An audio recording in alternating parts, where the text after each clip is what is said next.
коллау. Мәктәпкәчә учреждение белән тыгыз элемтәдә булу, махсус программа нигезендә дәвамчанлык эшчәнлеген максатчан оештыру һәм сыйфатлы алып бару милли уку йортына балалар җыю мәсьәләсен хәл итүдә төп юнәлеш булып тора.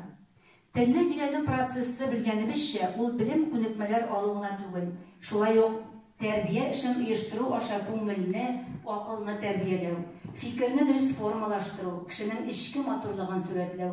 Шуны исәпкә алып, безнең лицейда Татар-Төрек лицейының элекеге директоры, педагогика фәннәре кандидаты Айдар Маликович Низамовның милли тәрбия бирү концепциясе нигезендә алып барыла.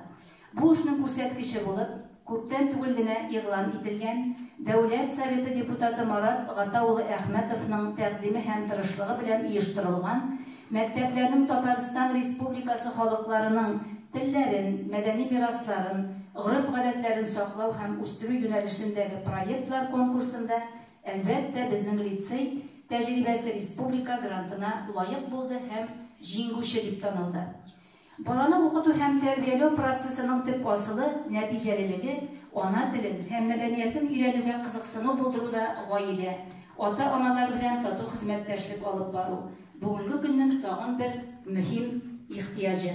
Соңгы елларда мәктәп тормышында ата-аналар белән, гаилә белән эшләүнең күп кенә инновацион формалары барлыкка килә башлады. Шушы уңайдан ата-аналар мәктәп коллективы белән берлектә әзерләнеп, Баһавиевлар, Газиҗановлар гаиләләренең без тарихта эзлебез шәҗәрәләр конкурсында җиңүләре, укучыбыз Сәйдәшнең Татар егете конкурсында җиңеп чыгуы һәм башка бик күп уңышларыбыз мәктәпнең исемен